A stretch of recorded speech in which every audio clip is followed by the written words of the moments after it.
Hello, beautiful micro-philosophical community. We're talking about a wonderful philosopher who recently died at the age of 80, who I knew. I want to tell you a little bit about him.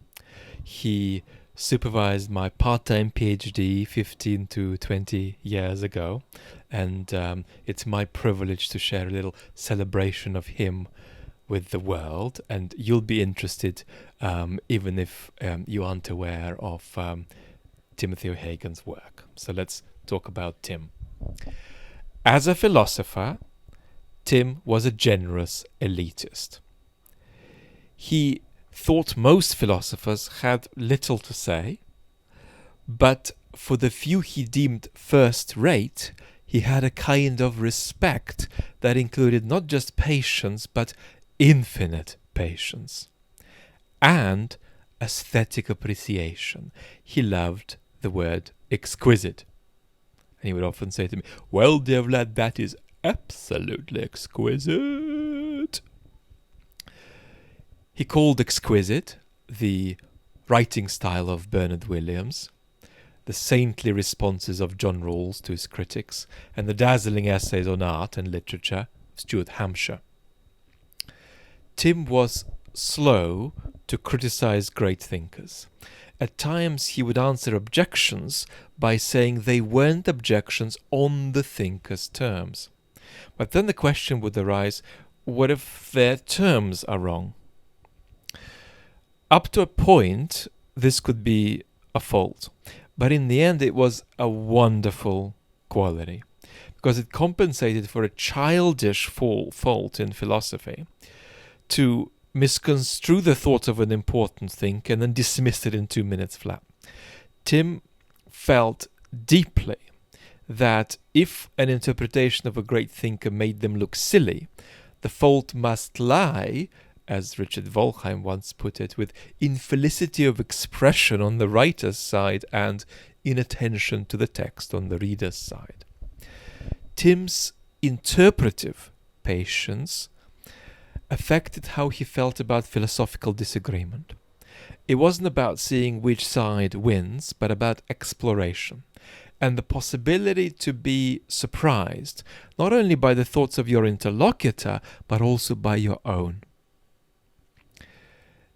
Tim didn't just believe in these qualities, but manifested them, changing his mind as his thought developed, from his Oxford DPhil thesis on Marxism to his 1984 book in political philosophy, The End of Law, to his mature phase focusing predominantly on Rousseau. Tim's special quality was, his other special quality, was an ethical commitment to textual accuracy. Textual accuracy. Teaching Heidegger in 2002, Tim would pause mid-lecture and ask, "Well, dear friends, where are we in the German edition?" Tim's teaching, based on close textual reading, was unsuited to a world chasing transferable skills. He tried to compensate for this by offering Oxbridge-style tutorials, a rare move. Tim's philosophical commitments were marked by passion for critique of the Enlightenment, but one grounded in the Enlightenment itself. And he took particular pleasure in pressing on me a book one time titled The Autocritique of Enlightenment. Tim's reckoning with human nature found full expression in his engagement with Rousseau. Tim attended to Rousseau again and again, as Rousseau asked and re-asked the question, how can we peel away what the passage of time and life under culture have layered onto the original nature of human beings? Tim felt Rousseau pursued this question with exceptional rigor and originality, anticipating Darwin and Marx. And Tim was fond of Claude Lévi-Strauss's hyperbolic remark that Rousseau was the founder of the sciences of man. And Tim's 1999 book on Rousseau, for the prestigious, serious arguments of the philosophers confirmed Tim's status as a world expert on Rousseau. Tim's insistence on taking thinkers on their own terms made him unusually attentive to style.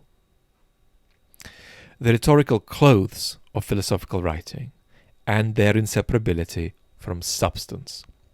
When Bernard Williams visited UEA, the University of East Anglia, to discuss truth and truthfulness at the end of his life, Tim observed, as few philosophers do, that Truth and Truthfulness was a better work than Bernard's earlier works, Ethics and the Limits of Philosophy and Shame and Necessity, because it was more stylistically sophisticated.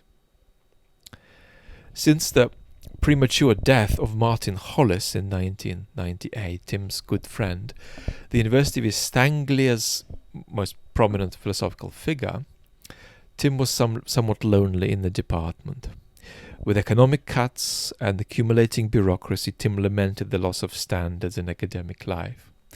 But he keenly enjoyed what he perceived as the highlights in the department: the refined mind of Andreas Dorschel, the engaging lectures of Kenneth Westphal, and later the robust intellect of John Collins.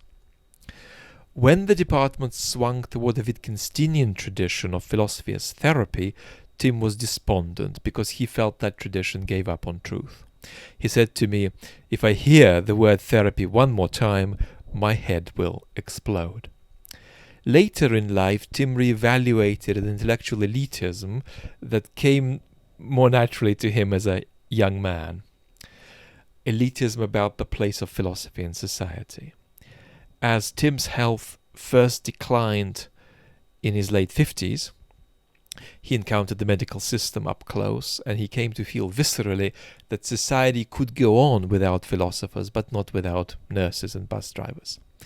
And he continued working despite enormously frustrating health limitations in his later life.